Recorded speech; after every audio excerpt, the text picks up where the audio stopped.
Então, na manhã de hoje, nós teremos 2 conferências, já estão aqui nossos conferencistas, eu convido já para ocupar a mesa aqui o professor Colby Dickinson, que aceitou com muito boa disposição o nosso convite, temos uma alegria de receber entre nós.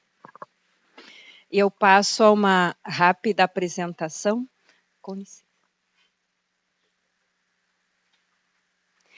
O professor Colby Dickinson vai nos apresentar uma conferência intitulada Ser e Agir, Reino e Glória, a economia trinitária e a bipolaridade da máquina governamental. O professor Colby Dickinson é professor de teologia na Universidade Loyola, em Chicago, é graduado em literatura pela Universidade Estadual de Truman, formou-se em teologia na Faculdade de Teologia da Universidade Duke e também tem mestrado em teologia e ensino religioso pela Universidade St. Louis. Além disso, ele fez mestrado e doutorado pela Universidade Católica de Louvain, na Bélgica, e doutorado e lecionou ensino religioso em uma escola secundária de São Luís durante vários anos.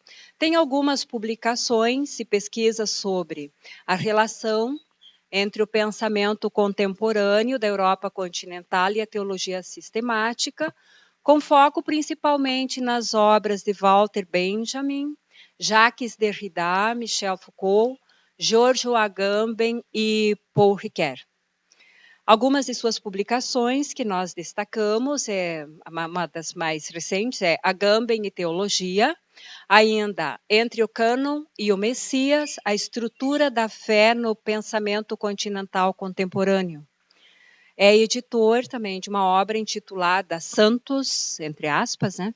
Santos pós-modernos da França, e a formação da tradição, contexto e normatividade. Nós já tivemos o privilégio de ter algumas entrevistas concedidas pelo professor Colby Dickinson, uma delas em 2013, intitulada A Estrutura da Fé no Pensamento Continental Contemporâneo, e uma segunda, no mesmo ano, Agamben e a estreita relação entre filosofia e teologia. Então, professor Colby Dickinson, mais uma vez o nosso agradecimento por ter aceito o nosso convite, trazendo a sua contribuição para os nossos debates nesse colóquio.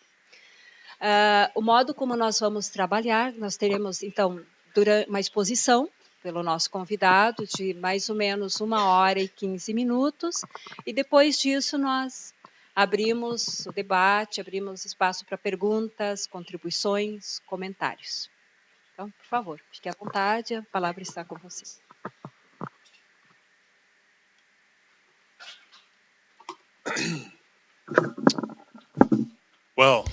Bem, muito obrigado pelo gentil convite para estar aqui.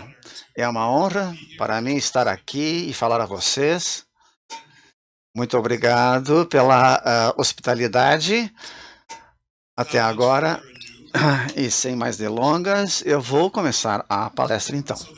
Então, o título que me foi dado era Ser e Agir, o Reino e a Glória, a economia trinitária e a bipolaridade da máquina governamental, que apreende grande parte do conteúdo. Eu gostaria de começar com uma citação de um livro recente de Bruno Latour, intitulado An Inquiry into Modes of Existence, que é um livro fabuloso, por causa da forma como ele situa a economia como uma questão fundamental. E no tocante à nossa existência e a ontologia, eu acho que tem grande ressonância com a proveniência do pensamento de Agamben. Então, vou começar com essa citação dessa obra de Latour.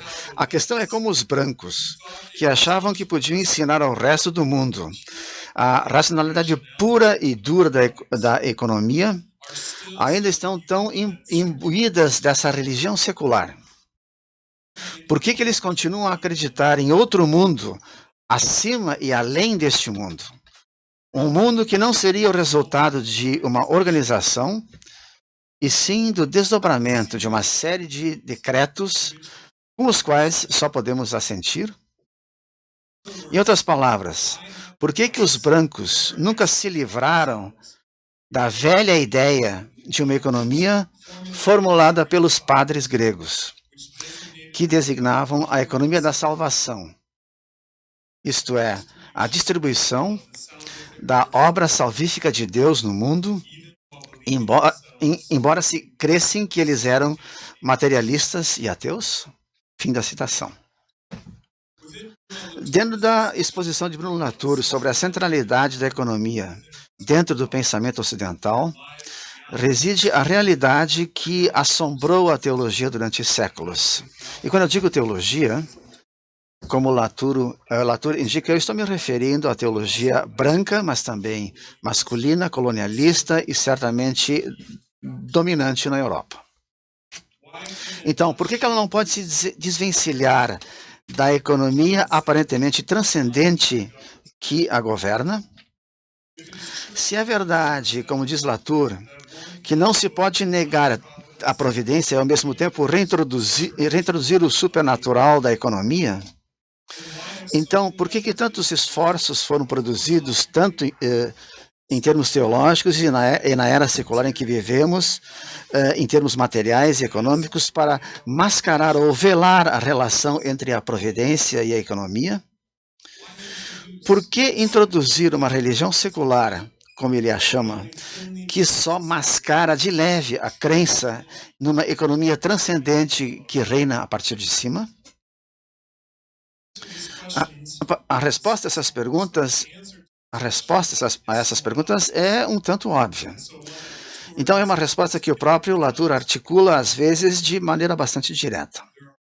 Há pessoas ou grupos interessadas em manter um domínio hegemônico sobre outras pessoas, outros grupos, e mesmo sobre a natureza e o mundo animal.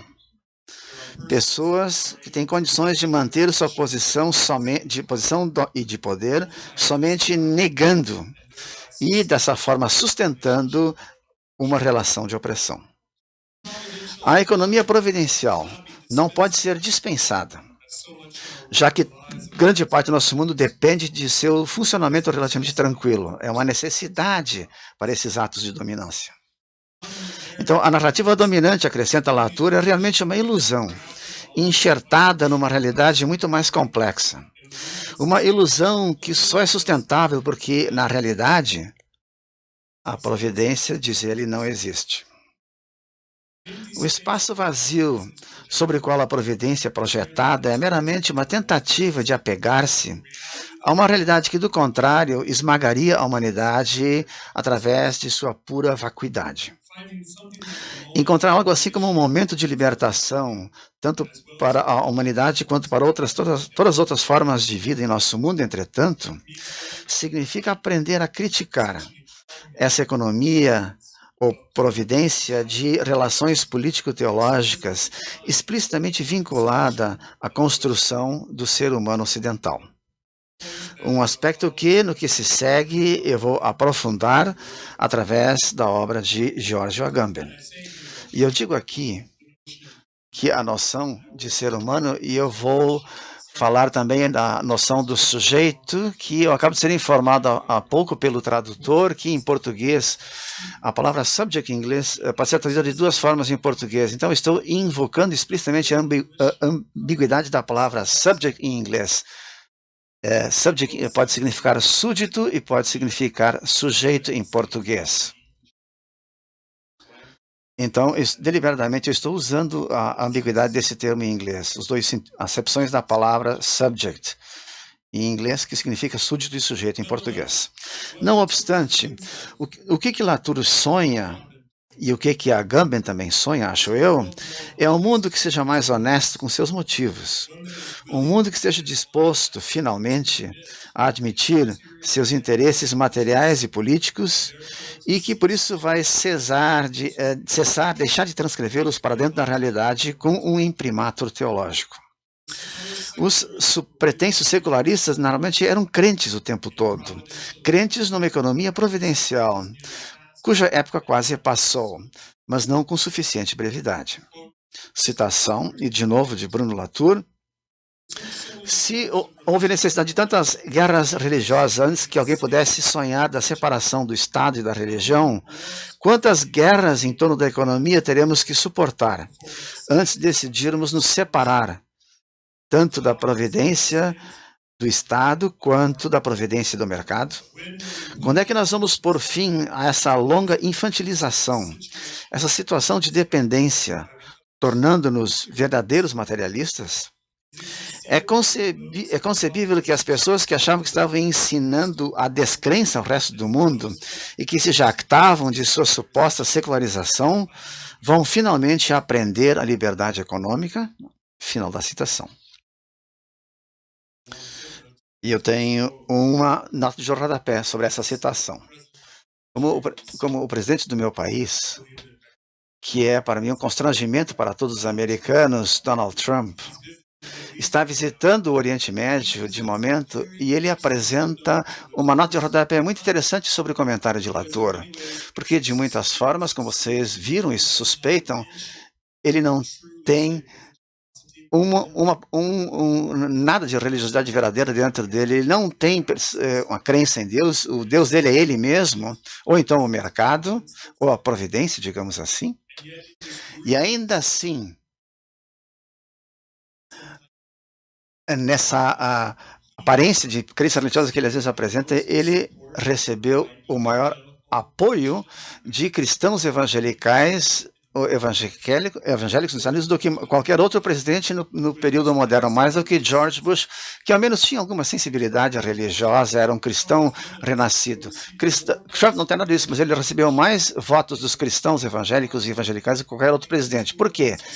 Eu acho que Latour coloca o dedo na resposta, porque a providência do mercado se alinha com a providência desses cristãos evangélicos ou evangelicais. Eu acho que isso contém um núcleo de verdade. Isso é uma nota de rodapé, mas acho que ela explica o aspecto que Latour está tentando destacar. Vou passar então para George Agamben. O ponto forte da análise de Agamben a respeito das formas econômicas reside justamente em sua capacidade de discernir a maneira pela qual um nexo político-teológico particular de relações fundamentou e legitimou, em última análise, o sujeito ocidental como nós o conhecemos. O que nós normalmente consideramos especulação filosófica e teológica é, para Agamben, na verdade, um discurso altamente político, com consequências genuínas para a maneira como a nossa realidade política é vivida. O que os campos da teologia, da política, da economia e da filosofia hoje em dia vão fazer consigo mesmos depois dessa releitura de suas operações primárias é algo que resta ver. Do que se segue, vou me voltar ao seu livro O Reino e a Glória, de Agamben, porque eu acredito que ele nos oferece a oportunidade de reexaminar as relações entre esses campos e de propor outra leitura da razão ou da ordem, de modo geral. Vou começar então com a divisão que ele introduz entre o reino e o governo, já que essa distinção é crucial para compreender o alcance da rearticulação da relação entre esses campos proposta por Agamben. Então, desde o início, a cisão entre o reino e o governo é uma cisão que se baseia na divisão introduzida nas discussões teológicas da oikonomia trinitária, a divisão entre ser e ato, ou praxis, ou aquilo que se tornou a divisão essencial, que estabeleceu a formulação trinitária do ser de Deus em 3 ações separadas, mas relacionadas. Nós dizemos pessoas, mas ele diz fundamentalmente é uma ação. Então, 3 ações separadas, mas relacionadas do ser divino, ou das pessoas divinas, como foram chamadas mais tarde. O dualismo resultante, atribuído a uma certa leitura cristológica político-teológica, é, em grande parte, o que, em última análise, cindiu as formulações da Trindade em formulações que dependiam não de um esquema trinitário de representação, de trindade, e sim foram colocadas numa relação com uma representação binária, um sistema representacional binário, uma bindade, precipitando o que Roberto Esposito, outro teórico político italiano, que Roberto Esposito chamou de passagem de uma trindade inerentemente ambígua para o que ele chama de uma bindade, uma noção dual de Deus. Então, ele vê na noção da trindade como tendo sido politicamente corrompida e transformada numa bindade. Então, ele diz que é isso que os cristãos realmente cultuam no Ocidente. Então, essa prevalência e subsequente insistência nos dois dentro da história política do Ocidente, e esse é o título do livro de Roberto Esposito, o título do livro é Dois. Mas também como o estudo de Kantorovich sobre os dois corpos do rei ilustra, essa noção vai permitir relações de dominação e subordinação, que elas usurpem uma eliminação talvez mais primordial de sistemas binários de opressão, que as conceitualizações anteriores ou não conceitualizações anteriores da Trindade podem ter originalmente tentado promover. Então, isso é uma forma de entender isso. Existe uma forma de usar a noção de Trindade para nos reinscrever em narrativas dominantes de poder que se baseiam num dualismo fundamental. O senhor e o escravo, certo? Sendo sempre há dois, um está acima do outro, mas há também uma forma de ler noções da Trindade como uma eliminação fundamental de todas as estruturas de relações de poder, aquela bindade, e com isso tornando inerentemente as coisas mais ambíguas. Isso faz parte da história da política contestada da Trindade dentro da tradição cristã.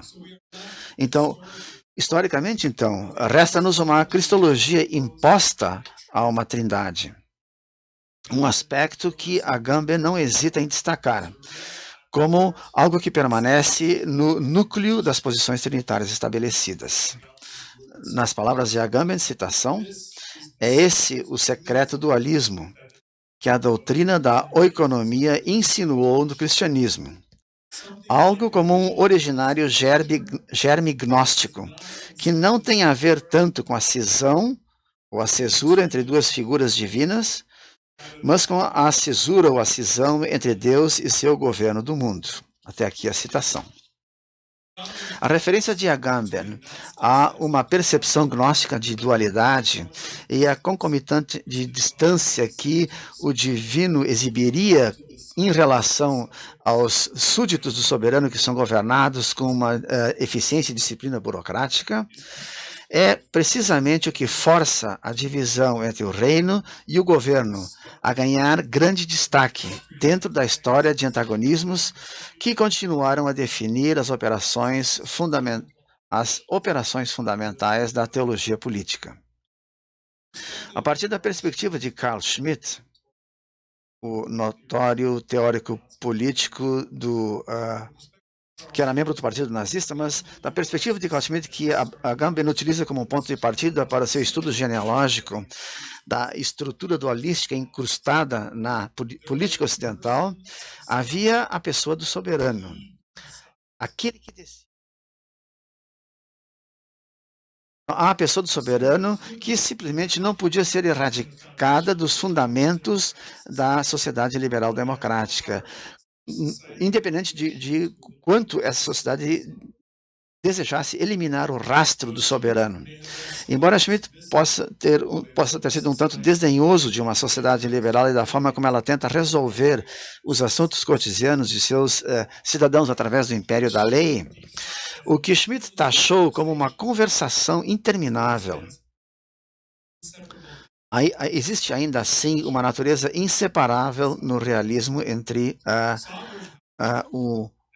naquele dualismo. O poder soberano, corporificado na noção do reino, existe em uma tensão permanente com suas operações burocráticas de governança, o que Foucault tinha chamado de governamental. Agamben retoma diretamente em relação à formulação de soberania feitas por Schmitt.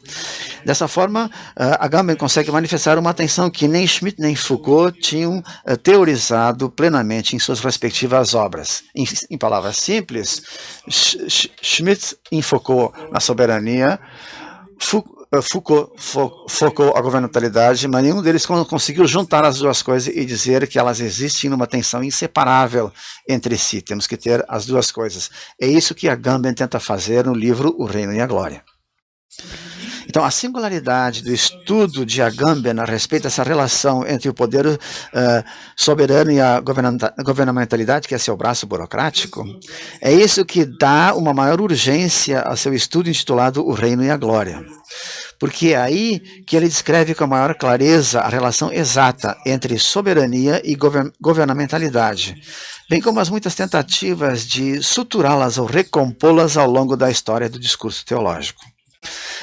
Na verdade, a própria noção de ordem, ordo em latim, foi de fato desenvolvida na época medieval, como Agamben destaca, como uma tentativa, e eu agora o cito, suturar essa cisão, reproduzindo-a em seu interior, como fratura entre uma ordem transcendente e uma ordem imanente, entre uma ordinatio e uma executio. Fim da citação. Como tal, a mão transcendente providencial do soberano pode ter estabelecido o império da lei e criado o tédio da governança. Mas é a regulamentação imanente da vida, da governamentalidade, que aparece ela própria como se fosse uma graça dada fatalmente à humanidade que sustenta a ordem normativa, operacional e burocrática da sociedade. Em certo sentido, a coexistência dessas esferas mutuamente antagonísticas na resultante oikonomia deste mundo é um testemunho de uma tentativa infindável de curar, como diz Agamben, de curar a fratura entre ser e praxis, que jamais pode ser inteiramente curada.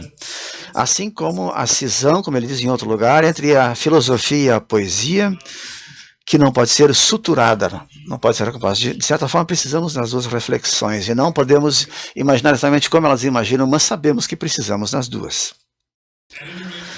Seja como for, certamente ficamos com a impressão de que as duas coisas andam de mãos dadas e que sua aparição neste mundo se dá de tal forma que elas se oferecem como automaticamente legitimadas, como se fosse pela mão de Deus. A máquina governamental funciona assim, citação de Agamben, como uma incessante teodiceia, em que o reino da providência legitima e fundamenta o governo do destino. E este garante e torna eficaz ou operativa a ordem que a primeira estabeleceu.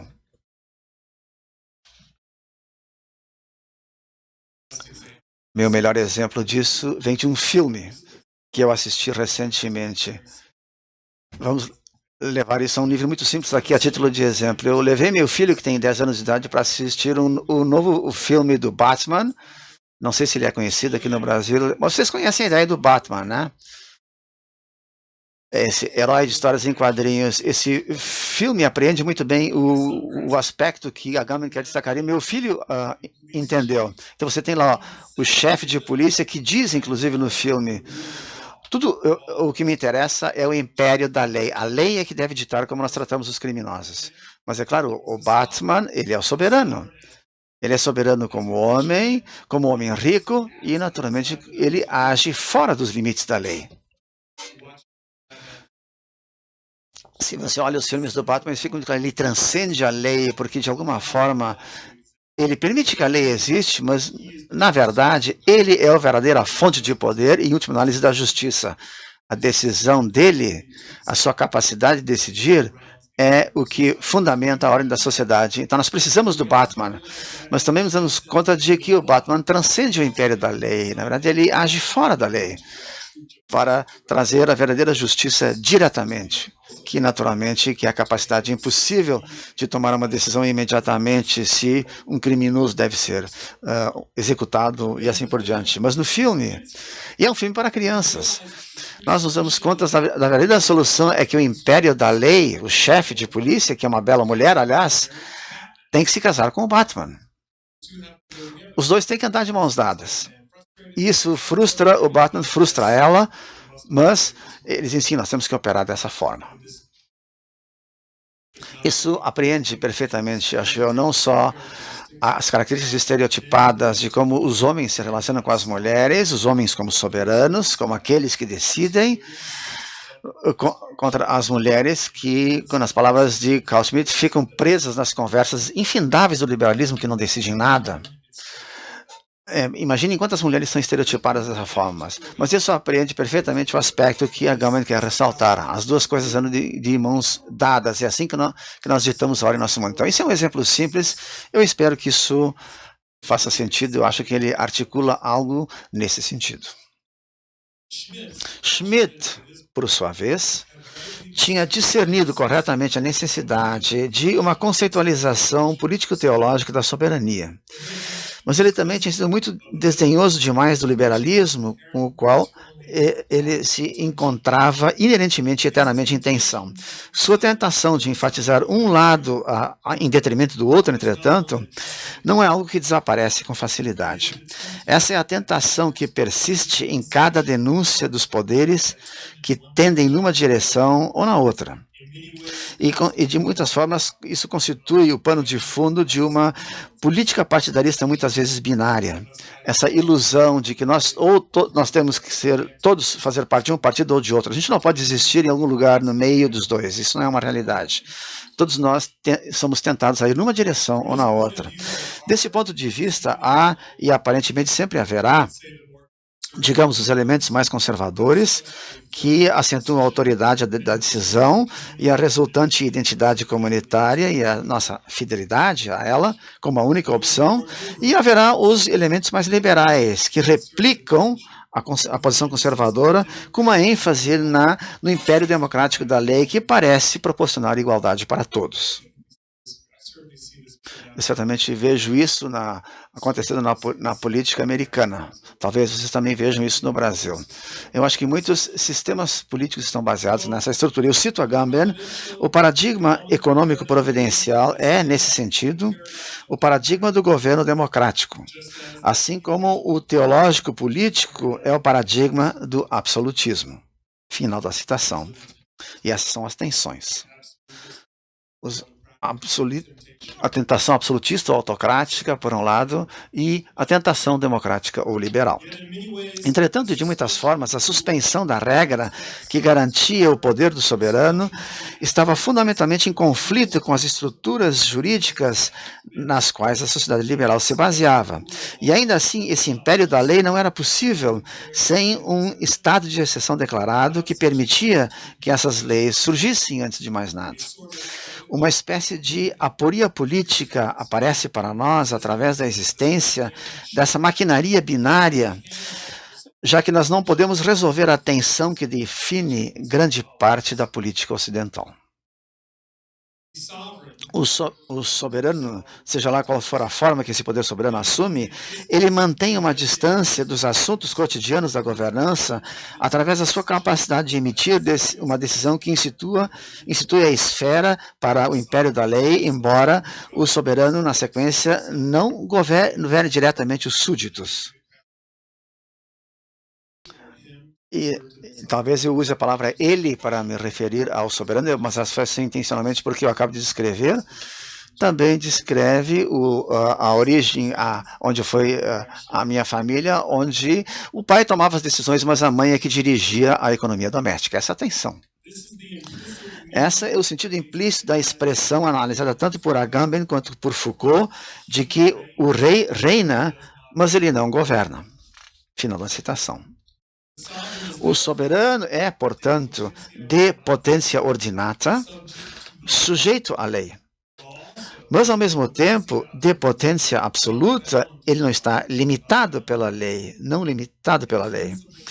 Trata-se de uma distinção capital, como Agamben nos mostra, feita primeiramente pelos canonistas no tocante aos limites da soberania papal. Então, isso foi usado pela primeira vez para descrever a soberania do Papa. E, por fim, foi cooptado pelos estados nacionais e pelos monarcas para descrever a sua soberania. A decisão do soberano aparecerá, a partir de então, como aquilo que ocorre como que por necessidade. Enquanto que o processo liberal-democrático sempre, por definição, vai aparecer como se fosse inteiramente contingente, a despeito de sua existência necessária como correlato do poder soberano. E esse jogo entre necessidade e contingência é essencial neste caso, porque a decisão do soberano sempre vai aparecer como se fosse necessária, ao passo que o processo liberal-democrático sempre vai aparecer contingente. Poderia ter seguido uma direção diferente. Essa é a conversação infindável em que ele está preso. Os verdadeiros líderes soberanos dos Estados nacionais sabem disso muito bem. Quando eles agem com força, eles agem como se isso fosse feito por necessidade. Eles dizem coisas como, nós tivemos que agir. Nós não podíamos não agir. Porque, ou então, do contrário, eles achariam que nós somos fracos, nós temos que ter uma solução, temos que agir de forma focada e rápida. É exatamente assim que nós caracterizamos o soberano. Alguém que age como que por necessidade, através do fiat da sua decisão.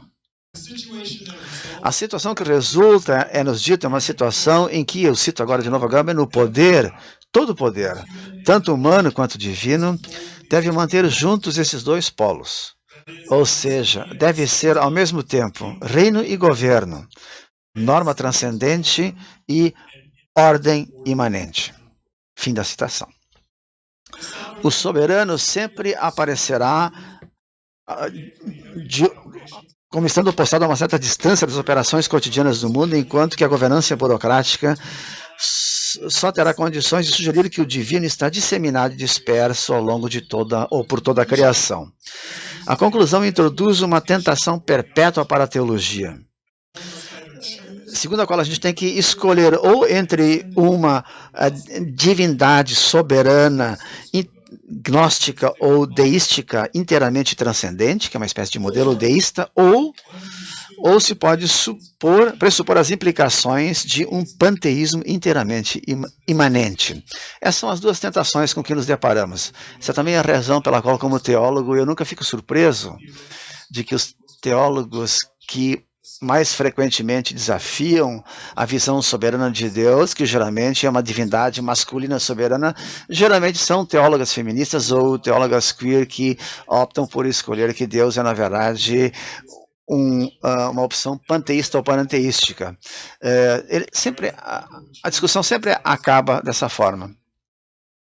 Enquanto que as pessoas que preferem optar pela força da identidade comunitária da igreja sempre se baseiam na noção de Deus, que sempre é transcendente a esse mundo de alguma forma. Essa é a nossa opção tipo Karl Barth. No nível superficial, essa opção, essa escolha entre o gnosticismo e o panteísmo, é-nos dito, precisa ser rejeitada como uma dicotomia simplória. Uma dicotomia que não reflete o que está realmente em jogo. O gnosticismo e o panteísmo são apenas duas posições extremas inseridas dentro da mesma maquinaria que produz o terreno da teologia política ocidental. Desta maneira, a teologia nunca vai estar inteiramente livre ou de um dos dois extremos. Você deveria antes começar a discernir por que essas posições parecem voltar ciclicamente como resultado de uma tensão permanentemente unida entre o poder soberano e governança, que não pode ser desfeita nem erradicada. Mas nós voltamos constantemente a esse tema. Vou reafirmar um Deus soberano ou um Deus panteísta. E a gente vai sempre voltando a essas mesmas opções. Neste exame do que só pode parecer como heresias teológicas perpetuamente recorrentes, nós não devemos esquecer também que a tentação constante com que nos defrontamos entre o gnosticismo e o panteísmo é uma tentação que apresenta um paralelo com a fluidez moderna que pretende ver a vontade divina, e eu cito, se anula, que ela se anula na liberdade dos homens e esta naquela. E por isso, como Agamben continua dizendo, a teologia pode acabar em ateísmo e o providencialismo pode acabar em democracia, porque Deus fez o mundo como se este fosse sem Deus. E Deus o governa como se ele governasse a si mesmo. Várias teorias da secularização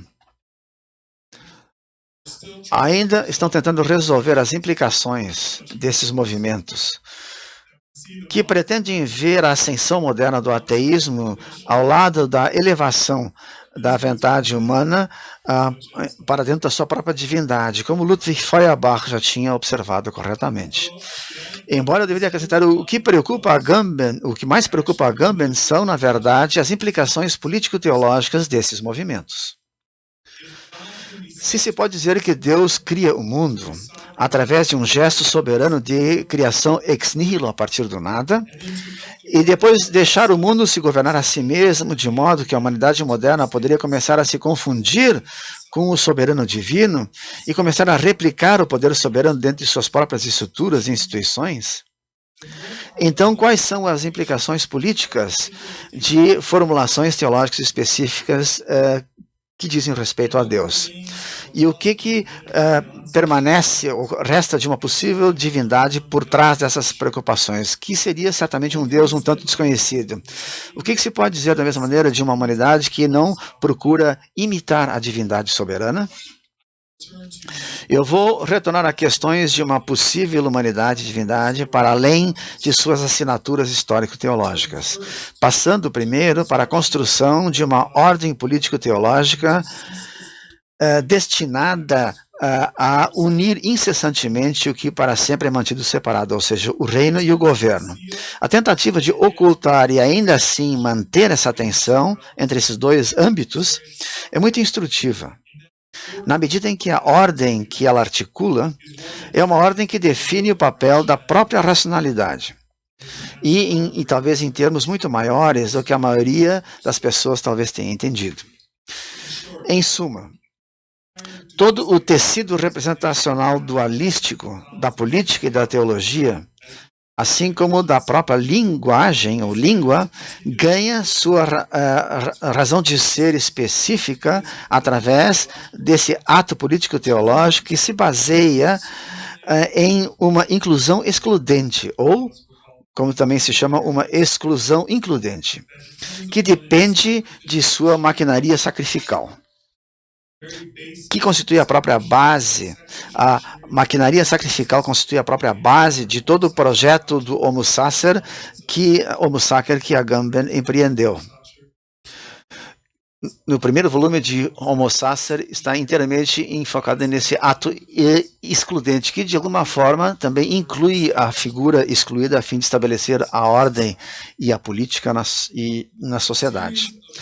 Uma série de dicotomias, portanto, aparecem como fundamentadas sobre a racionalidade que é produzida através desse ordenamento de nada menos do que a própria realidade. Eu cito agora Agamben: a máquina providencial, mesmo sendo unitária, articula-se em dois planos ou níveis distintos, a saber, transcendência e imanência, providência geral, providência especial, ou destino, causas primeiras, causas segundas, eternidade e temporalidade, conhecimento intelectual por um lado e praxis por outro.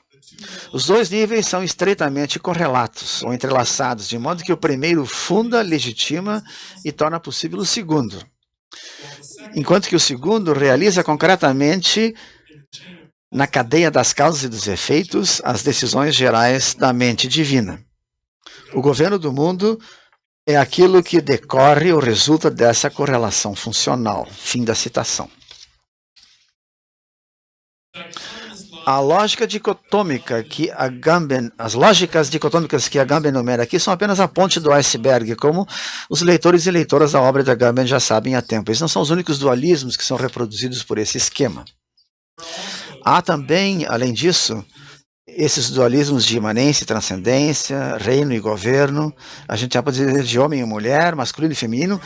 Há também os dualismos da potencialidade, da efetividade, de zoé e bios, de constituinte e destituinte, potestas e auctoritas, preservadora da lei e criadora da lei, ou preservação da lei e criação da lei, representação e presentação, palavra e gesto, necessidade e contingência, e assim por diante.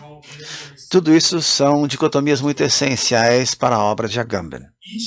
Cada uma desses marcos dualistas faz uma ordem incidir sobre uma cisão irreconciliável que Agamben, entre outros, quer transgredir através de movimentos particulares que vão além do domínio de uma dada dualidade sobre nossos contextos representacionais, linguísticos e assim, em última análise, também políticos. É por isso que seu recurso a uma forma de vida ligado às três palavras ligadas por hífen. Esse recurso a uma forma de vida, ou que ele também chama de potencialidade pura, precisa sempre exceder os limites dessas dualidades construídas e a ordem que elas representam. Ordo, diz Agamben, eu cito, ordo, a ordem, é o nome da incessante atividade de governo que pressupõe e, ao mesmo tempo, recompõe ou cura continuamente a fratura entre transcendência e imanência, entre Deus e o mundo. Fim da citação. Na verdade, a ordem tenta recompor ou curar a fratura entre cada uma dessas duplas dualistas. Então, por exemplo, como é que nós lidamos com a cisão entre homem e mulher, ou masculino e feminino, por exemplo, e dando-lhes uma ordem? A gente diz, é assim que deve ser. Existe uma certa mão providencial nesse ordenamento da sociedade.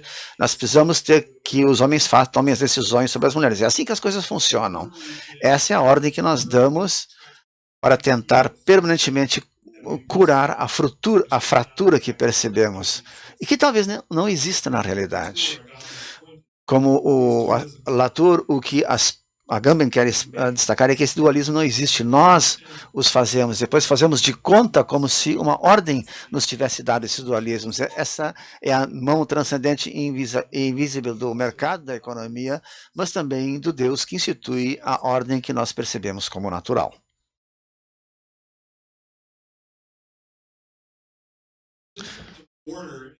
A existência de ordem em nosso mundo conjura inerentemente uma ontologia e, junto com ela, ao mesmo tempo, uma ética e uma política. Eu gosto de pensar nisso como é aí que Agamben vai além de um dos seus mestres Levinas. Levinas critica Heidegger. E a crítica de Levinas contra Heidegger era que Heidegger achava que tinha tudo a ver a ontologia. Na verdade, porém, segundo Levinas, a ética precede a ontologia. E Agamben diz, não, as duas coisas vão de mãos dadas. Não se pode separar a ética da ontologia, da política e da teologia. Todas elas acontecem no mesmo momento.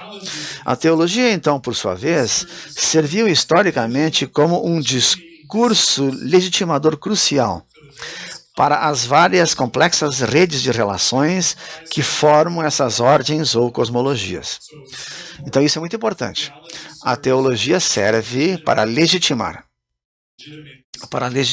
essa conjunção entre a ética e a política e a ontologia.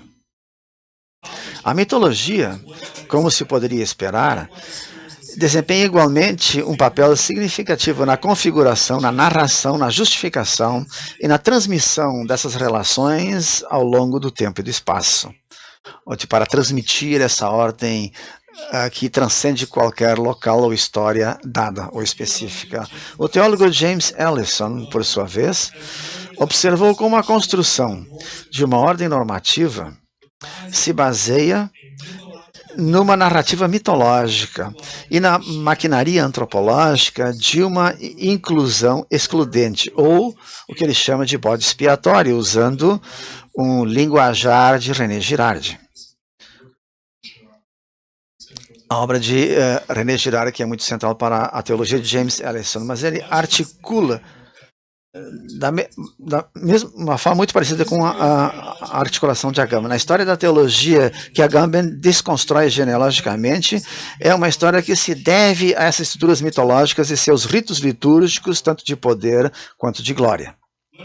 Assim como o próprio pensamento de René Girard se concentra na manifestação de formas falsas de sacralidade em nosso mundo, a fim de denunciar seus mecanismos violentos de dominação e opressão.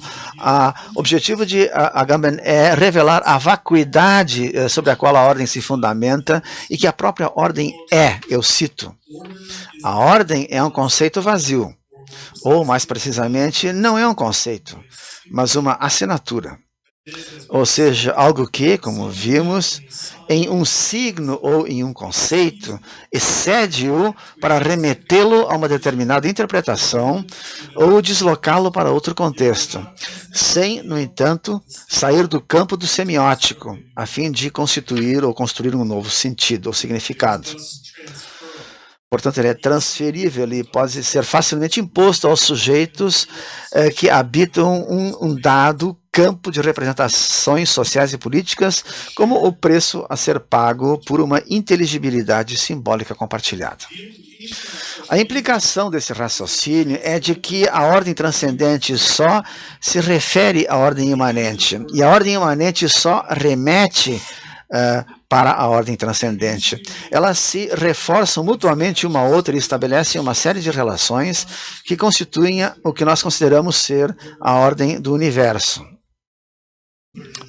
Para colocar isso nos termos mais universais que se pode conceber. Mas, claro, teologicamente, mitologicamente, é assim que nós concebemos o nosso cosmo, como dado numa certa ordem, e que essa ordem tem um caráter natural. Embora a ênfase possa recair uma vez e outra numa extremidade do espectro, e muitas vezes por razões de política partidária, elas estão inseparavelmente entrelaçadas e não podem ser apagadas. Elas são as coordenadas representacionais que subjazem a tensão entre reino e governo, entre o soberano e o liberalismo democrático. De uma forma muito precisa, essa tensão política espelha a tensão teológica retomada por tantos teólogos na era moderna, entre a tensão entre revelação natural e o que ela sempre deve se referir a saber o discurso revelado. Nós vemos isso na modernidade. Quase cada teólogo está extremamente preocupado com a tensão entre o natural e o revelado. Qual deles que tem a precedência? Então, vemos isso repetidamente. O que Agamben esclarece essencialmente é que o natural precisa apontar para o revelado, assim como o revelado só poderia apontar para o natural.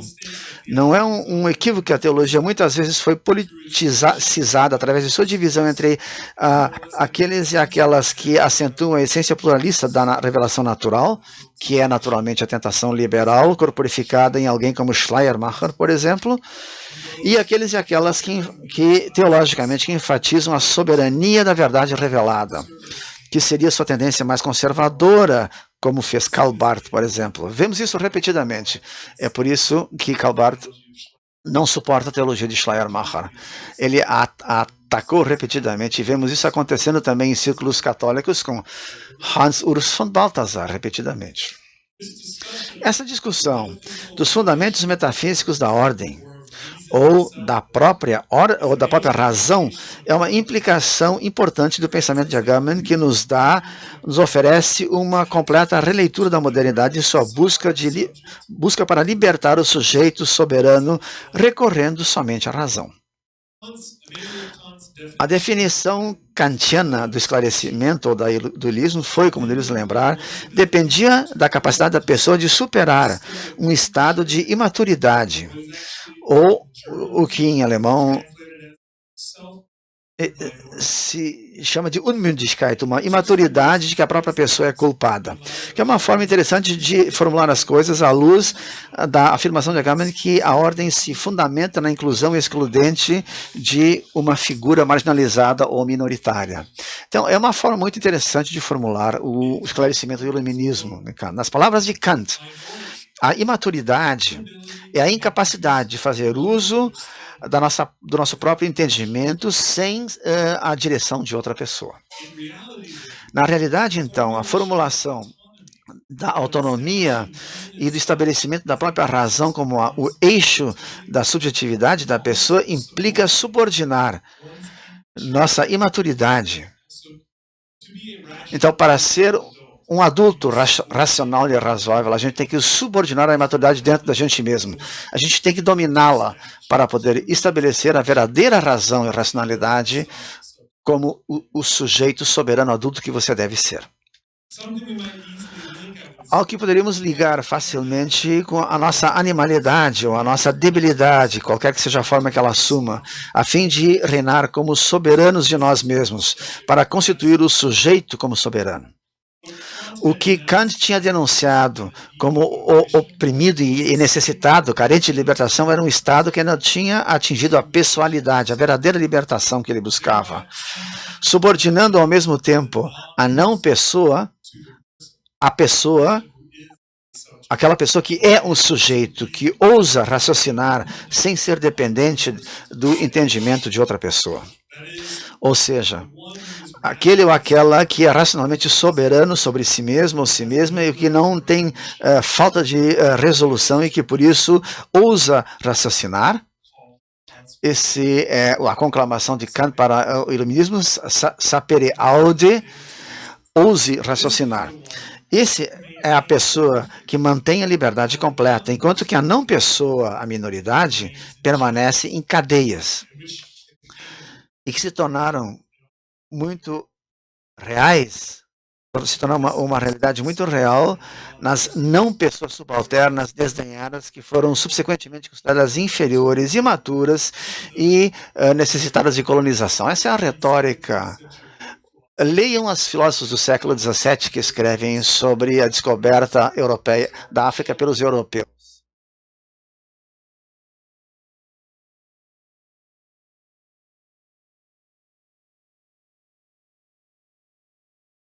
Raciocinam como nós, eles não são soberanos como nós somos.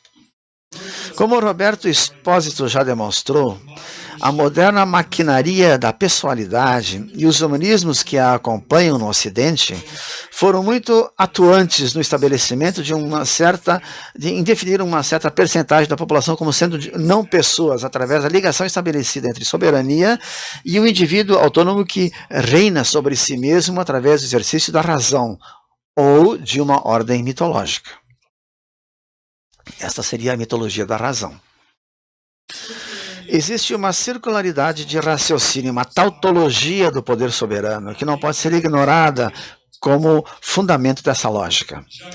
Jacques Derrida isolou de modo bonito essa dinâmica em sua exposição da soberania em seu livro intitulado Vadios.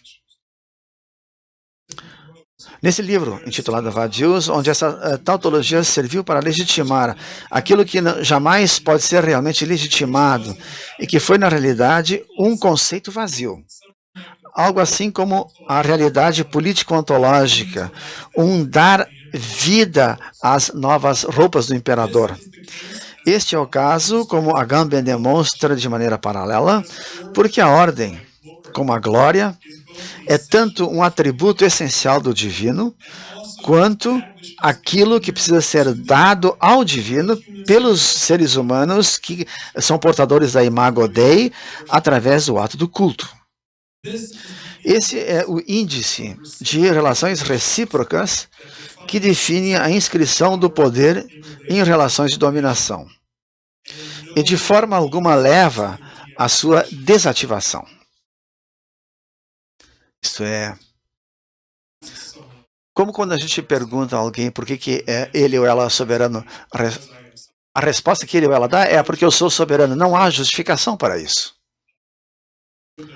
Minha nota de rodapé, agora a título de exemplo, é a seguinte: há anos atrás, minha esposa, que se criou num ambiente muito conservador, evangelical, e elas sempre diziam a ela que o homem era o cabeça do lar. E a resposta que ela recebia quando ela perguntava por quê? Ora, porque o homem é o cabeça do lar. Não há razão para isso. É a própria razão. Isto é a própria razão. Não pode ser justificado. Isto é a própria justificação. Isso é uma forma bastante vigorosa de expressar isso, mas também indica muito bem como usamos esses conceitos para invocar relações soberanas, de soberania no nosso mundo. Por isso é sempre uma tautologia. Ela refere-se apenas a si mesma.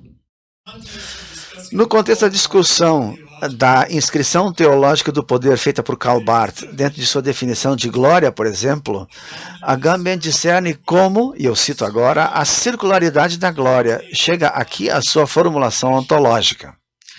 Ser livre para a glorificação de Deus significa reconhecer-se constituído no próprio ser pela glória, com a qual celebramos a glória que nos concede celebrá-la. Final da citação. Essa circularidade só termina através da obediência, inculcada e concluída através da instituição da igreja. A igreja, que é o mesmo semi coletivo, como diz Agamben em outro lugar, procurou decididamente neutralizar o gesto messiânico que Paulo encontrou dentro da nova experiência da palavra, que desativou ou tornou inoperativo seu uso antigo. Então, a igreja procura deter ou suspender esse gesto messiânico. A nossa dignidade mais elevada e a máxima liberdade, nas palavras de Agamben, devem ser localizadas nesse ato de obediência para com a glória da soberania, que é glorificada porque ela é gloriosa. É assim que ele lê Karl Barth. A partir dos ritos imperiais romanos até as liturgias mitológicas dentro da igreja, que aurem e espelhem os seus predecessores romanos, a glória soberana se torna manifesta como aquilo que é dado a Deus, ao mesmo tempo em que ela é aquilo que emana do divino, oferecendo à igreja uma narrativa autolegitimadora para sua própria existência e seu exercício de seu próprio poder soberano. É importante observar, entretanto, e na medida em que isso vai iluminar nossa compreensão do que está em última análise em jogo no pensamento de Agamben, é que ele nos dá uma visão alternativa da igreja. E mais uma vez ele faz isso fazendo referência ao pensamento paulino. Agamben nos oferece, às vezes, algo assim como uma visão messiânica da igreja que se encontra em uma tensão permanente com a força econômica governante da lei ou do Estado. A igreja, afirma ele em outro lugar, precisa realizar sua vocação messiânica ou, então, se arriscar a ser, como ele diz, varrida pelo desastre que ameaça todo o governo e toda a instituição sobre a face da terra. Até aqui a citação. Essa ameaça parece ser algo inerente a qualquer estrutura dada. E não está inteiramente claro se isso é algo que esse gesto um tanto derridiano é um desenvolvimento moderno ou se ele sempre vai assombrar qualquer estrutura ou instituição dada. Não obstante, ao colocar sua crítica da igreja ao lado da possibilidade de que uma outra igreja messiânica apareça a partir de dentro de seu edifício mitológico, é, no mínimo, intrigante. A distinção entre essas duas formas de glória recíproca, o que tem sido entendido historicamente como uma divisão entre formas externas e internas de glória, essa distinção é mantida, como afirma Agamben, a fim de ocultar a verdadeira substância de Deus, ou a nudez de Deus, como ele o formula. Não está inteiramente claro se isto é uma referência à ambivalência de Deus, ou à inexistência de Deus, ou ao caráter caprichoso de Deus, ou à debilidade de Deus, ou à percepção de que Deus não sabe o que Deus está fazendo e assim por diante. Mas o que está claro, pelo menos, é que essa formulação constitui um paralelo à tentativa da humanidade de ocultar uma falta de poder, uma falta de justificação para a dominação que ela exerce sobre outros seres humanos, considerados não humanos, ou sobre os animais, ou mesmo sobre a própria natureza. Nesse sentido, a natureza recíproca da glória espelha os fundamentos recíprocos da própria governança, como encontramos na crítica de Theodor Adorno a respeito da burocracia, como ele a chama, aquilo que se baseia em nada, exceto no fato da própria burocracia, e que tem uma afinidade profunda com a análise Foucaultiana da governamentalidade. Este é o fulcro do qual depende a análise de Agamben. O que se revela através da análise das duas formas de glória recíproca é o fato de que não há segredo no ser de Deus. Há apenas um encontro com uma realidade que deixa de nos atrair para dentro da maquinaria que produz o sujeito humano e que parece enganosamente para nós como aquilo que é belo. No caso das observações de Agamben sobre a nudez e sobre o belo, o que estamos efetivamente buscando é o encontro com o humano, o corpo humano até. O corpo humano sem as condições da beleza. Uma existência, como sugeriu Walter Benjamin, que está além de toda beleza. E por isso, em busca daquilo que se registra como encontro com o sublime. É onde nada aparece.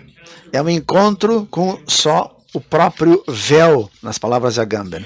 Aqui, Agamben vai concluir que, deste modo, na nudez sem véus, a aparência acede ela própria à aparência e mostra-se, assim, infinitamente inaparente, infinitamente desprovida de segredo.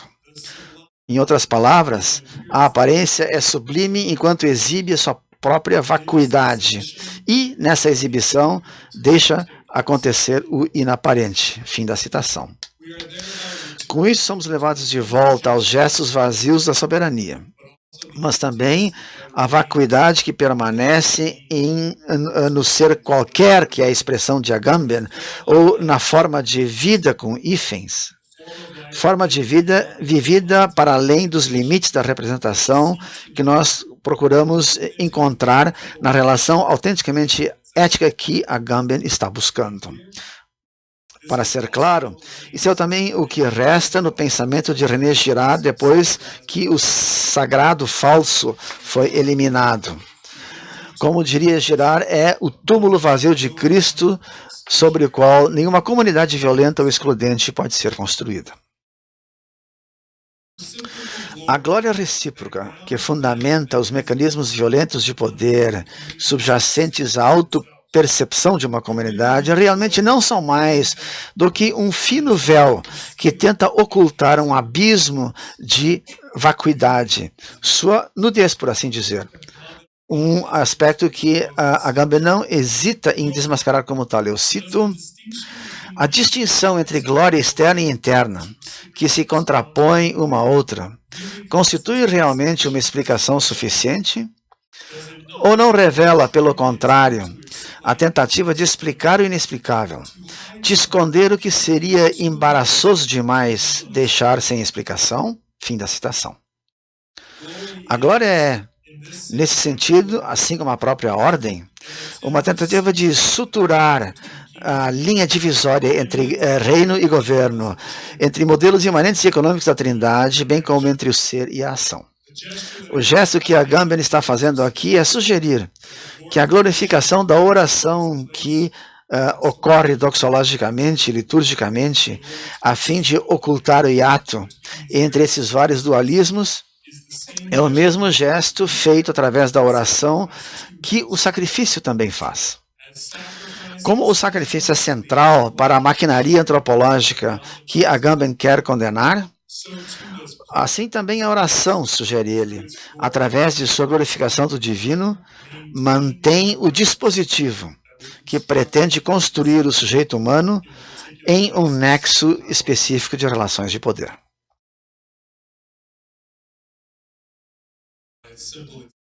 Meu exemplo simples neste caso, que talvez vocês achem engraçado, mas, de novo, meu filho, que tem 10 anos de idade, como é que eles fazem esses gestos de glória que lhe dão a sua subjetividade? Bem, na realidade do cotidiano. Antes de sair, ele fez um jogo de futebol. Jogou um jogo de futebol em que seu time derrotou, deu uma goleada no outro time. Então, naquele ato de exclusão, porque é isso que o esporte nos ensina, não é? Naquele ato de exclusão, ele imediatamente se virou para a multidão e fez assim. Fez um gesto da sua própria glória, que realmente oculta o vazio, a vacuidade da sua própria insegurança. É assim que eu formularia isso. Em vez de encarar o fato de que ele talvez ele pudesse ter perdido e um dos meninos que estava chorando do outro time, em vez disso, ele optou por pronunciar a sua glória, que é uma tautologia absolutamente circular. Só existe como um gesto vazio para ele mesmo. Mas nisso ele estabelecia seu senso, sua percepção de dominação sobre o outro time. É sobre isso que Agamben está falando aqui. Agora, num sentido muito simplista. Em seu ensaio, O que é um dispositivo, Agamben resume e contextualiza sua arqueologia da glória como uma arqueologia que gira em torno da desativação dos dispositivos que criam e sustentam o ser humano, como, por exemplo, a própria linguagem. Aqui nós encontramos uma ligação com o sacrifício, afirmada de modo mais fundamental ainda do que é feito no livro O Reino e a Glória. Nas palavras de Agamben, os dispositivos não são um mero acidente que os homens caíram por acaso, mas têm a sua raiz no mesmo processo de hominização que tornou humanos os animais que classificamos sob a rubrica Homo sapiens. O evento que produziu o humano constitui, com efeito, para o vivente, para o ser vivente, algo assim como uma cisão, que reproduz de algum modo a cisão, a divisão que a oikonomia havia introduzido em Deus, a cisão entre ser e ação. Mais uma vez, nessa análise, somos inteirados das justificações político-teológicas e doutrinas político-teológicas que são tanto uma tentativa de construir o ser humano em relação à linguagem e à sua dominação sobre o mundo animal e sobre a própria natureza, quanto tem a ver com o divino. Embora seu foco, como no caso dos modelos econômicos trinitários, seja diretamente deslocados para o âmbito transcendente. A distância que o ser humano agora desfruta em relação ao seu ambiente espelha, assim, a distinção que Deus toma em relação ao mundo criado por ele, teologicamente. Citação de Agamben, de novo, pode-se definir a religião nessa perspectiva como aquilo que subtrai coisas, lugares, animais ou pessoas do uso comum e as transfere para uma esfera separada. Não só não há religião sem separação, como também toda separação contém ou conserva em si um núcleo genuinamente religioso. O dispositivo que realiza e regula a separação é o sacrifício.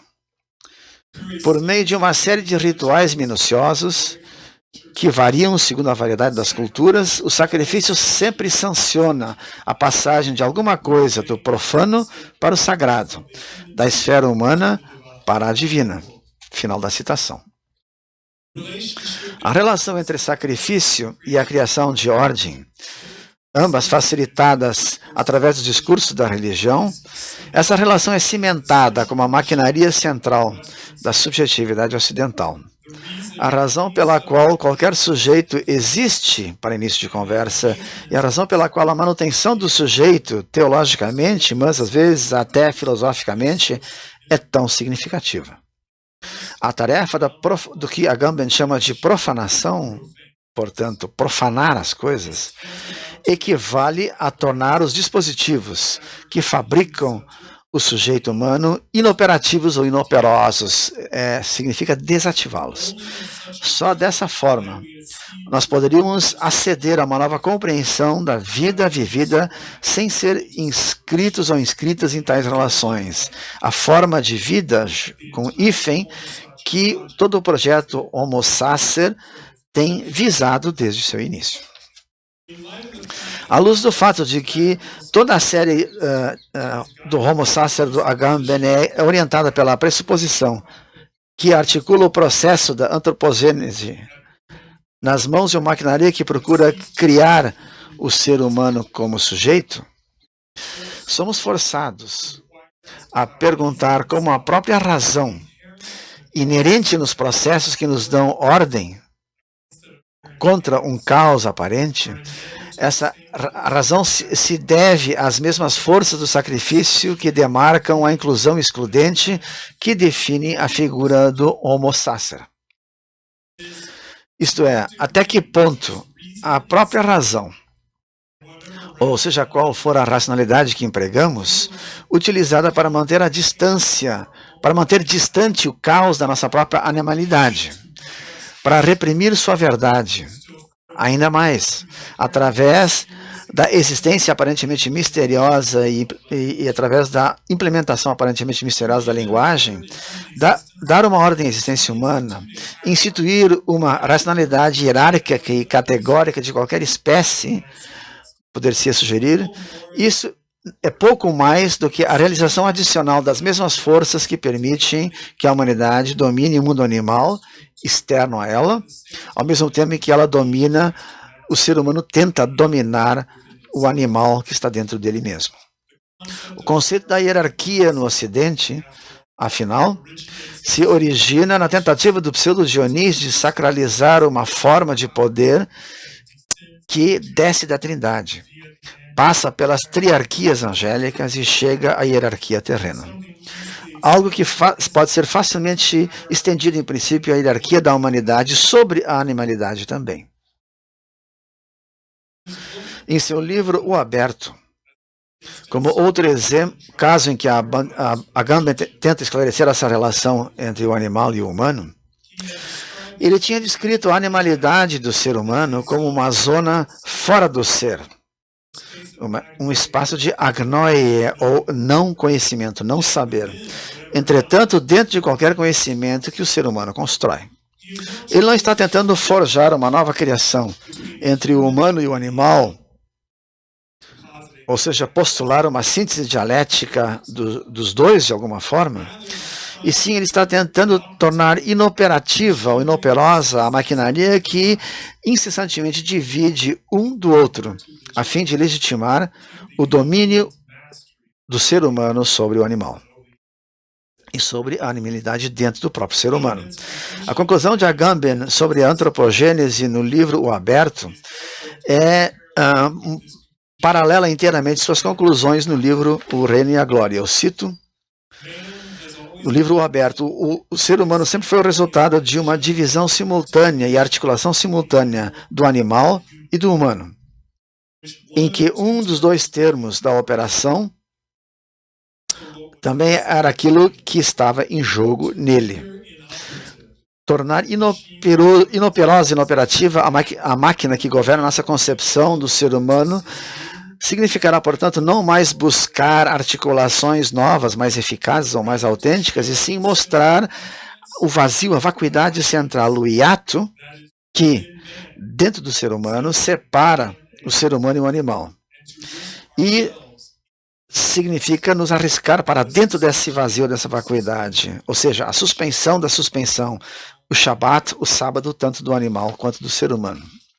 Fim da citação. Essa suspensão da suspensão, ou o que Agamben chama no contexto do pensamento paulino, a divisão da própria divisão, é o que torna a identidade, assim como a conhecemos, inoperativa ou inoperosa. Uma suspensão das vidas suspensas que a humanidade vive em um sentido político representacional reconhecível. A lógica, a ontologia e a política são reabertas graças a essa negativa dialética paulina que Agamben continua a reformular e articular em novos contextos genealógicos como a solução real que ele tem condições de pronunciar.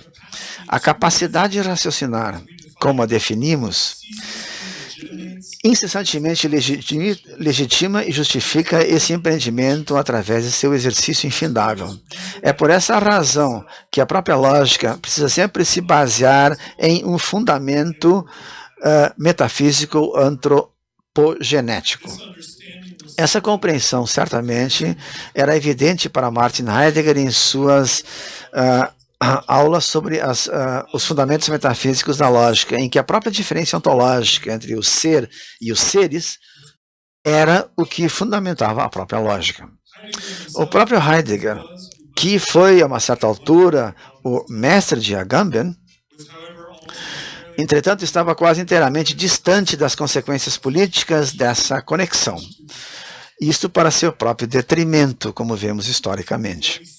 O que vemos em Agamben, entretanto, não menos do que na exposição de Spósito a respeito dos dois da bindade, é que esses dualismos simplórios são precisamente o que legitima relações políticas de dominação e opressão.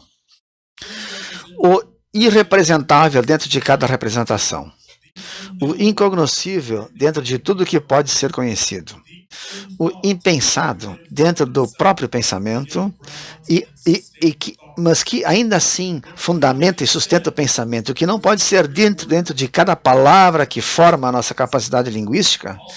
Tudo isso, todos esses exemplos, são coisas que não podem ser pronunciadas e, não obstante, constituem o fundamento para cada representação, conhecimento, pensamento e palavra.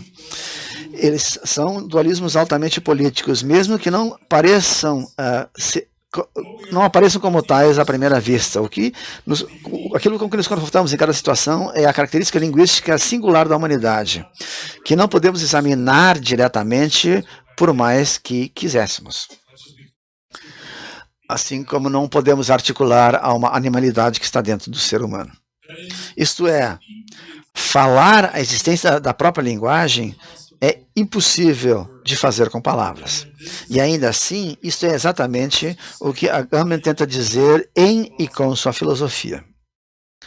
A linguagem assumiu por tempo longo demais o papel de ser uma forma singularmente bonita, diz Agamben, bela, uma forma que, entretanto, corrige ele, não excede inerentemente o que ele chama o canto dos pássaros. A linguagem humana não é necessariamente melhor do que o canto dos pássaros. E ainda assim nós a louvamos como sendo infinitamente mais bela, porque nós usamos nossa capacidade linguística para dominar outras espécies, que nós acreditamos que não usam linguagens. Só que eu acho que isso está começando a mudar lentamente na nossa compreensão à medida que começamos a discernir que os animais têm linguagem, só que são muito diferentes da nossa. Isso nos ensina algo sobre nossa falta de compreensão. Agamben pensa que os seres humanos e a sua linguagem mantiveram um domínio hegemônico sobre o restante do mundo animal. É assim que ele o formula.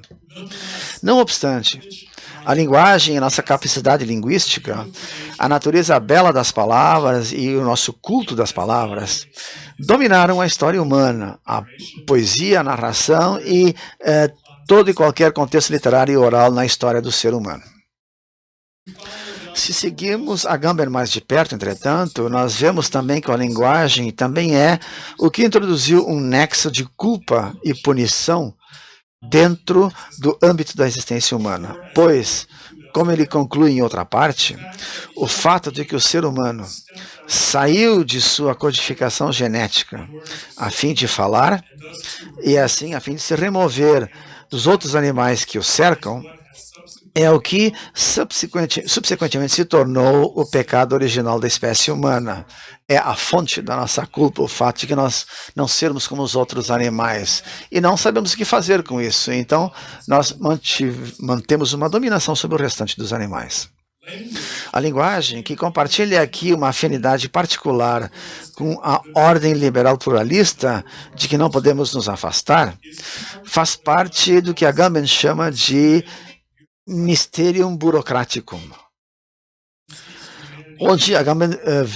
no qual Agamben vê a humanidade habitando. É algo que nós não podemos, dispensar. Talvez não até chegarmos ao fundo desse mistério que nos encontra imerso nos dispositivos burocráticos da própria linguagem. Citação: o mistério da linguagem e da culpa, isto é, em toda a verdade do seu ser humano e não obstante não ser humano, de seu ser e não obstante não mais ser um animal. Fim da citação. A linguagem, portanto, é aquilo que nos permite fornecer uma ordem para encobrir nossa dominação da nossa própria animalidade e do mundo animal que nos cerca. Como vemos numa série de contextos dentro e em torno do projeto do Homo Sacer, o poder político e performativo do juramento está inextricavelmente ligado ao que ele chama de sacramento da linguagem. E ambas desempenham papéis vitais na manutenção da maquinaria antropológica do Ocidente, desenvolvendo o nexo político-teológico que legitima sua dominação através da formação do sujeito humano, da pessoa humana. De acordo com Agamben, chegou a hora de tornar esse vínculo sacramental profano, essa assinatura teológica, que tem sido tão central para os códigos legais ou jurídicos ocidentais. A desativação dessa maquinaria, a expressão que ele usa, a desativação dessa maquinaria, a nossa capacidade de torná-la inoperativa ou inoperosa, será possível através de uma suspensão messiânica da suspensão, ou do estado de emergência que sustenta o poder decisivo do soberano. De modo singular, é a filosofia que terá condições de fornecer essa crítica, como ele ilustra em seu estudo genealógico intitulado Sacramento da Linguagem. Eu cito: nessa perspectiva, a filosofia é constitutivamente crítica do juramento, ou seja, ela põe em questão o vínculo sacramental que liga o ser humano à linguagem, sem, por isso, simplesmente falar às tontas ou ao acaso. Quando todas as línguas europeias parecem estar condenadas a jurar em vão, e quando a política não pode senão assumir a forma de uma oikonomia, ou seja, de um governo da palavra vazia sobre a vida nua, ainda é da filosofia que pode provir, com a sóbria consciência da situação extrema, que o ser vivo que tem a linguagem atingiu na história, ainda é da filosofia que pode provir a indicação de uma linha de resistência e de inversão de rota. Muito obrigado por sua atenção.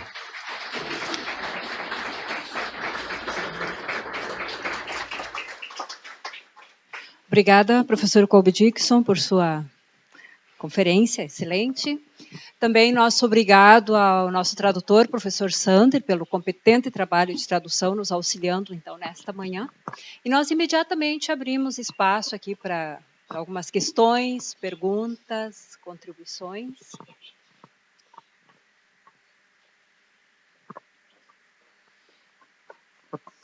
Nós vamos pedir que as pessoas que forem falar, então, de fato, utilizem o microfone. Se possível, podem chegar um pouco aqui à frente para facilitar também a gravação dos trabalhos.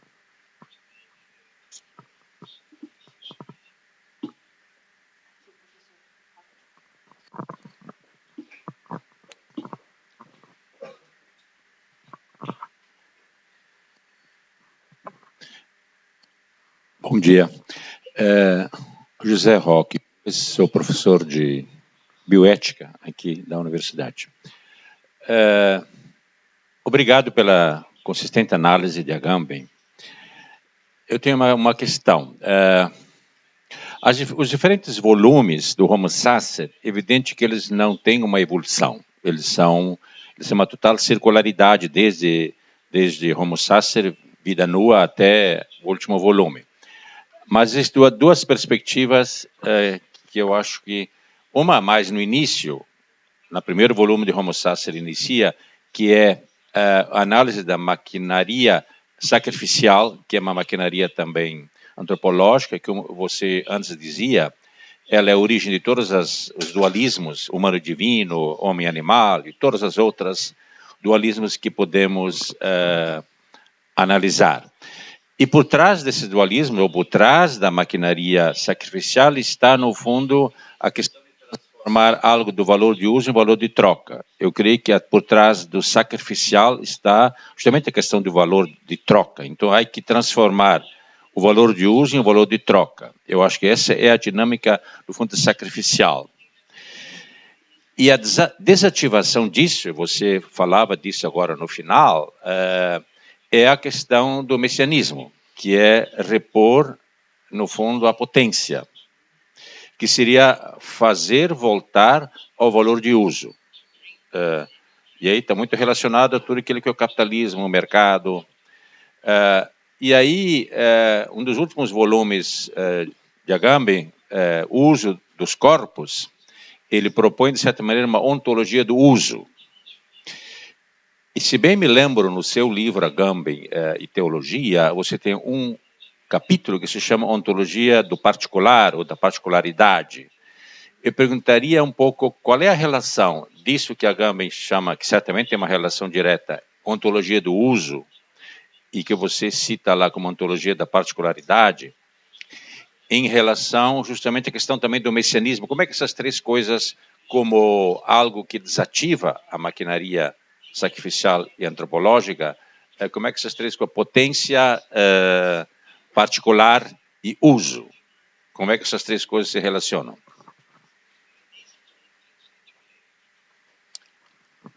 Thank you very much. Muito obrigado pela essa pergunta muito boa.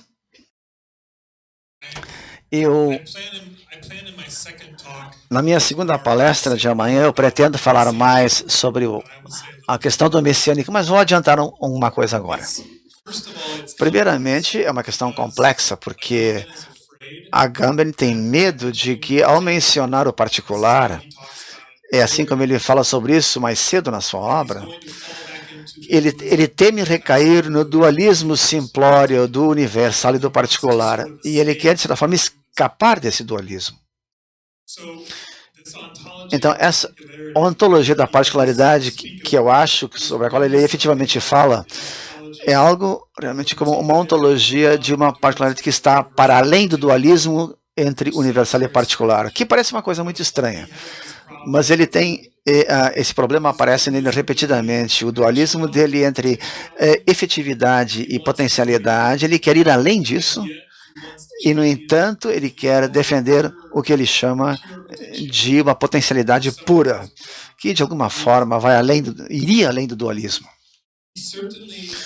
Ele certamente quer, como você destacou, ele quer invocar essa noção de uso em contraposição à possessão, ou à posse, para demonstrar a possibilidade de algo assim como uma potencialidade pura. E essa potencialidade pura é a forma de vida com hífen. Você também, o que ele chama em seu livro sobre a comunidade que vem, o ser qualquer. Ele diz, é um ser qualquer, ou seja, é um ser que é tão particular, ou que deve tanto à sua particularidade, à sua própria particularidade, que ele não pode ser classificado ou categorizado.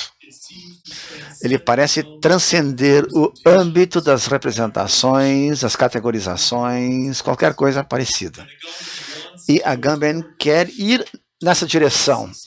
Ele quer adotar algo assim como uma figura de uma forma de vida que não pode ser descrita em linguagem, ou como ele diz, que não pode ser captada ou presa pela linguagem. Bom, isso coloca Agamben numa situação muito difícil, porque ele quer provocar a possibilidade de ir além de todas as representações, ou seja, ir para além da linguagem. Mas ele quer dizer que isso é possível com as palavras e a linguagem que ele usa. Então, no início da sua obra, antes da série sobre o Homo Sacer, ele se encontrava num território difícil, em que parecia que ele estava promovendo alguma espécie de posição antinomiana, ir além de toda a lei, de toda a representação. E ele certamente quer que nós tentemos pensar sobre ir além dessa solução. Por isso que o messiânico é tão importante para ele, porque o messiânico nos dá a possibilidade de tornar todas as identidades como se nós não tivéssemos identidades, de ir além de todo o pensamento identitário. Muito bem, mas falando em termos práticos, como é que fazemos isso? Ele se debate com isso um pouco mais. É só até o último volume sobre o uso dos corpos que você mencionou, é só ali que ele diz e o que isso realmente é um uso, mas não uma posse. Eu tenho condições de usar uma identidade, mas eu não vou possuí-la. E isso é muito afim com o pensamento de São Paulo, por isso que ele sempre adora e sempre retorna ao pensamento de Paulo. Porque São Paulo nos dá um método de pensar sobre a desativação de toda e qualquer identidade, nem judeu, nem grego, nem homem, nem mulher, nem escravo, nem livre. Nós estamos para além de todo e qualquer dualismo. E ainda assim, a gente pode retornar a qualquer identidade e fazer uso dela, como diz São Paulo, para ganhar almas para Jesus. Então, eu posso ser um judeu para os judeus e um grego para os gregos, sem problema. Essa é a lógica messiânica. E Agamben está preocupado porque essa verdadeira desativação de qualquer identidade pode ser facilmente reinscrita em qualquer hierarquia eclesiástica ou institucional. É muito fácil para a igreja dizer, então, bem, tudo bem, agora você é um cristão.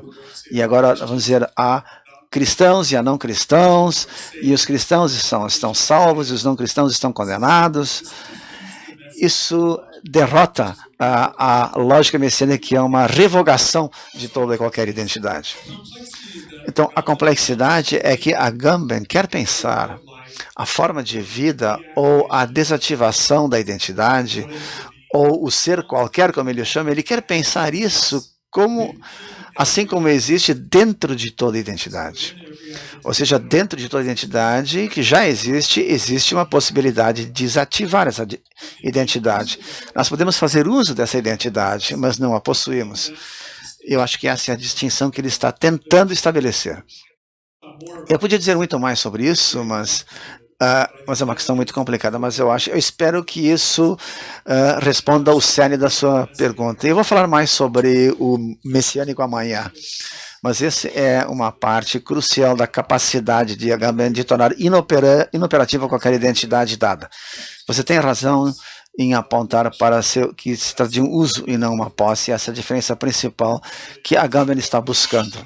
E afeta diretamente como nós percebemos a economia, os mercados e as identidades e representações que eles nos dão.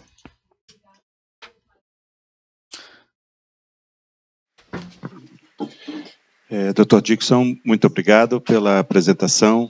Eu sou Cláudio Ribeiro, da Universidade Metodista em São Paulo, e eu queria lhe perguntar sobre o lugar da dimensão do caos na linguagem teológica, que é uma preocupação nossa, nas nossas reflexões, né?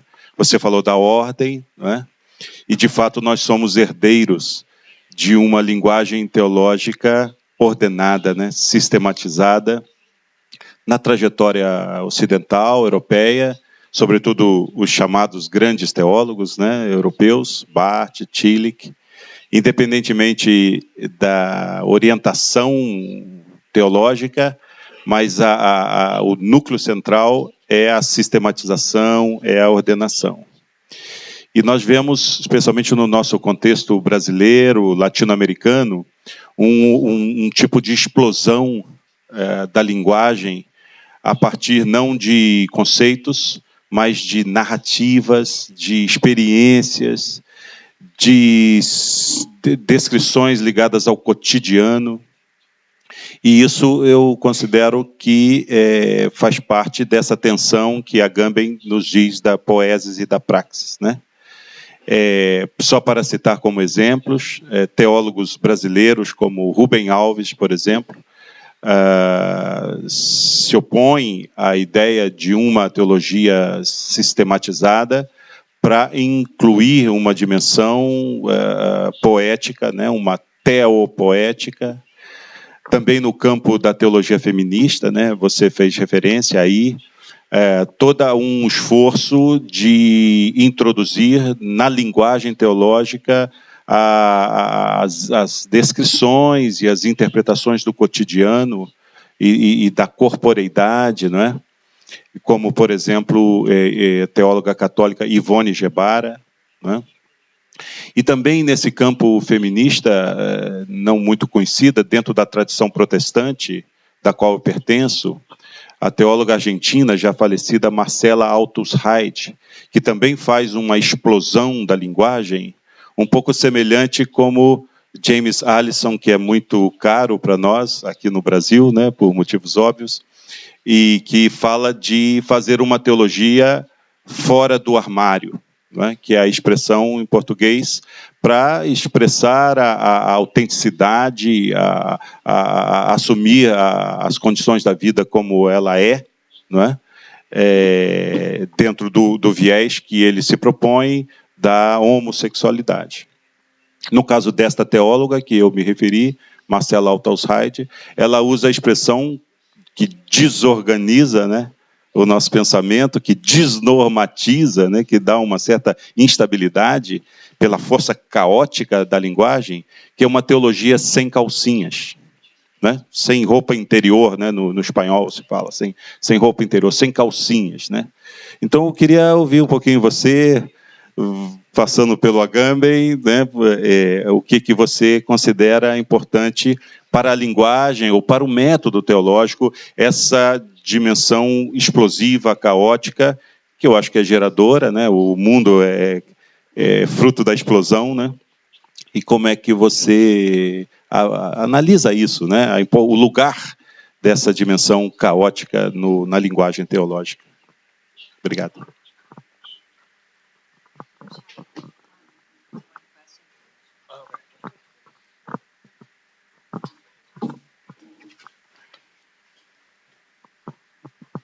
Dr. Dixon, é um prazer. Muito obrigado pela palestra brilhante. Meu nome é Glauco, eu sou professor da PUC de Campinas, programa de pós-graduação em Ciências da Religião e da Faculdade de Ciências Sociais.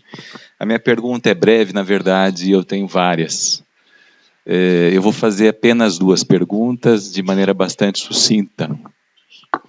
O Homo sacer é a figura que não diz sobre si mesmo, que não pode dizer sobre si mesmo. Num outro ponto, o senhor traz uma propositura, ou a leitura que o senhor faz de Agamben é a leitura de que Agamben propõe uma saída messiânica para a suspensão da lei, para o estado de exceção.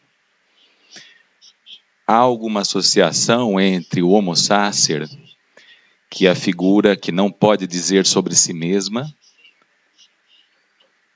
sobre quem não se aplica à linguagem, senão de forma externa, e a suspensão da suspensão? Essa é a primeira pergunta.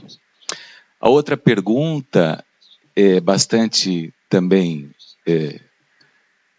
lacônica, curta, mas tem a ver com a discussão incitada do Reino e a Glória a respeito da presença de Deus no mundo binário, no mundo dicotômico, não é?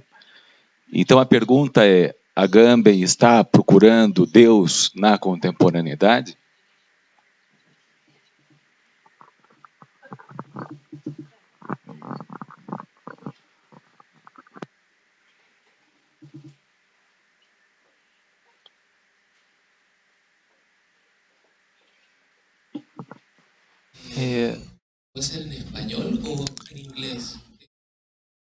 Should I speak Spanish or English? Inglês seria melhor. Gostaria de lhe perguntar a respeito da Trindade, porque nós concordamos que Agamben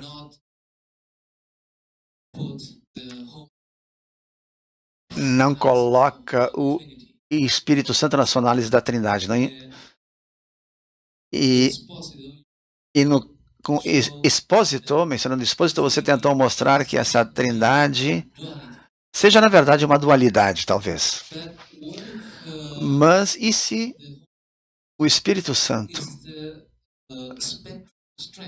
seja a força espectral com a qual a máquina funciona?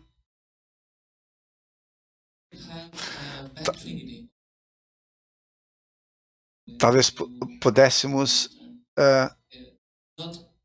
fazer voltar a Trindade, ou seja, não uma dualidade versus uma Trindade, e sim uma Trindade em que a função do Espírito Santo está no intermédio entre a dualidade, tornando aquela máquina operativa operosa. Ou seja, isso seria a espectralidade do Espírito Santo.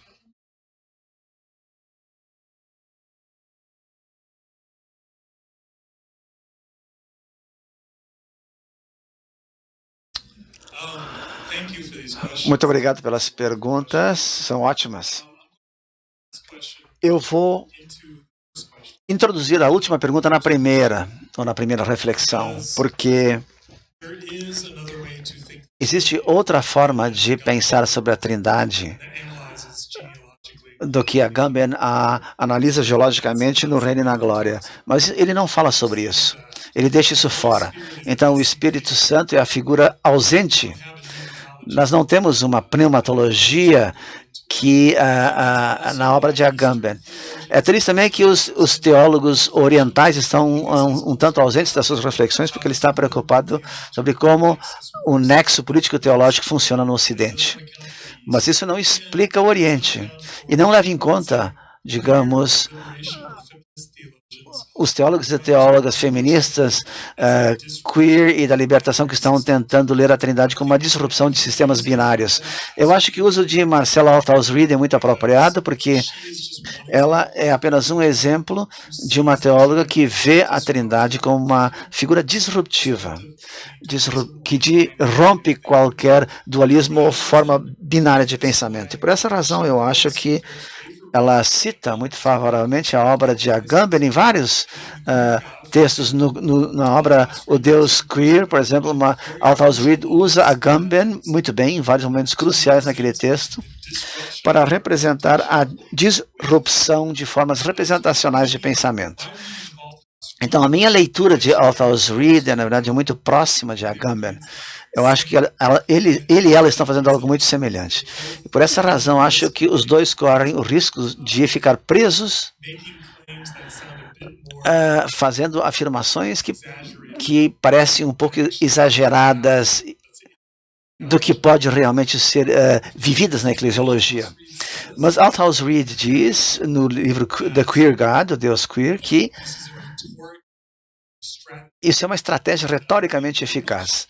Eu acho que é isso que Agamben está fazendo também às vezes. Eu acho que ele detestaria que eu diga isso, que ele está tentando ser apenas retoricamente estratégico ou provocativo, mas eu acho que existe um certo nível em que a obra de Agamben funciona dessa forma, o que é muito semelhante à forma como funciona a obra de Althaus-Reid.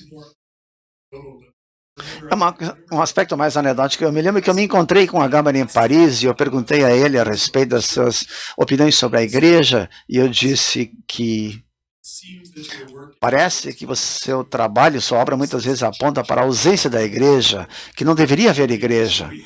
Será que a gente não deveria ter igreja? Será que ela deveria desaparecer?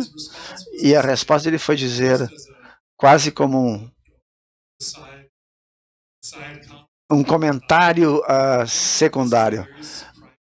Acho que esse é um momento muito surpreendente para a igreja. Essa é uma chance para a igreja de fazer algo muito espetacular. É uma oportunidade para a igreja de crescer de uma forma muito diferente. Eu não estou citando literalmente, mas então ele estava buscando algo diferente para a igreja. E eu acho que eles têm razão nesse sentido. Nós temos que pensar de maneira diferente sobre como fazemos teologia e sobre como a igreja entende a si mesma. Mas é uma coisa difícil de fazer, porque vai exigir uma certa performance retórica para nos chocar e nos provocar a pensar diferentemente sobre a natureza do que é a igreja. Então, isso é uma parte da resposta. Eu podia falar mais ainda sobre aquela cisão dentro da teologia, a cisão entre narrativa e sistemática, mas vou tentar ligar isso à segunda série de perguntas. Perguntando sobre a presença de Deus neste mundo. Eu não acho que Agamben esteja muito preocupado com fazer perguntas sobre onde Deus pode ser realmente localizado. Eu acho que ele mais ou menos assume uma abordagem panteísta ou panenteística em certo sentido.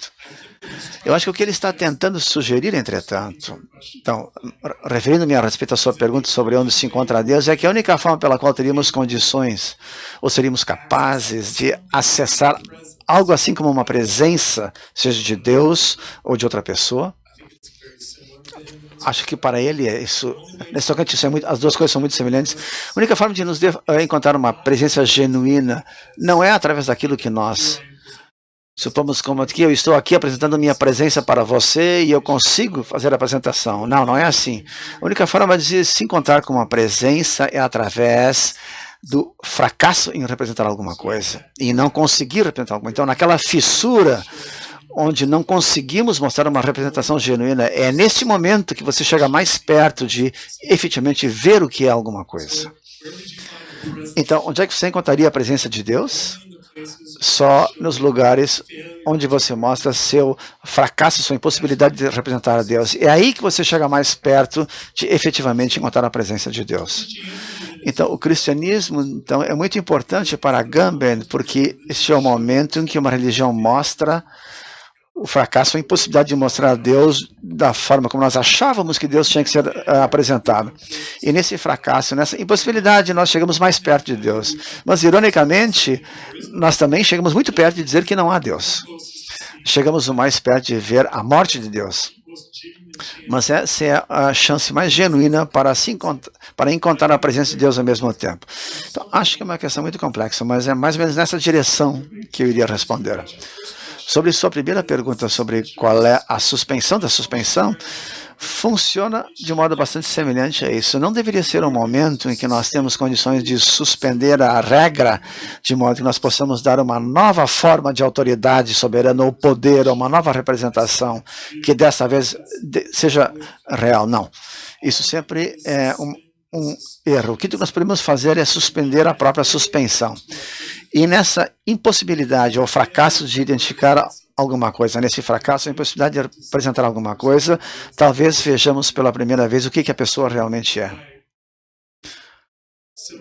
Então, nos meus exemplos simples, quando é que eu vejo com maior clareza o meu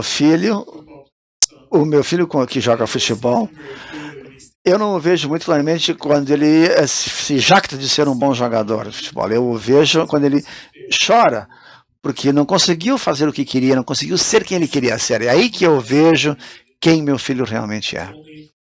É só na incapacidade dele de ser a coisa que ele quer ser. É aí que ele consegue mostrar quem ele é.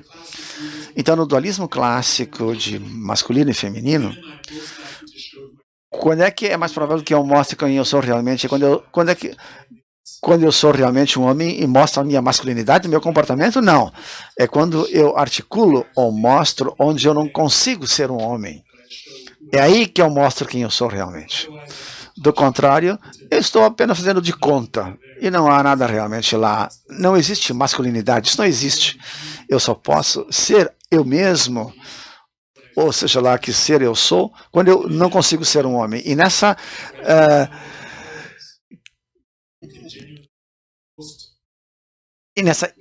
incapacidade, a gente pode acessar da forma mais genuína quem a pessoa é realmente. E essa seria também a forma de encontrar a presença do divino, a presença da outra pessoa, quando elas não conseguem ser o que você achava que elas deveriam ser. Algo assim. Muito obrigada mais uma vez pela sua instigante reflexão para todos nós. E que bom que amanhã teremos, então, continuidade de continuar ouvindo o professor Colby Dixon. Eu destaco que já estão aqui conosco todos os demais conferencistas, professor Castor, Rodrigo Carme, Alan Gignac. Nós vamos fazer, então, um intervalo de uns 10 minutos e logo mais continuamos, então, com nossa reflexão e debate.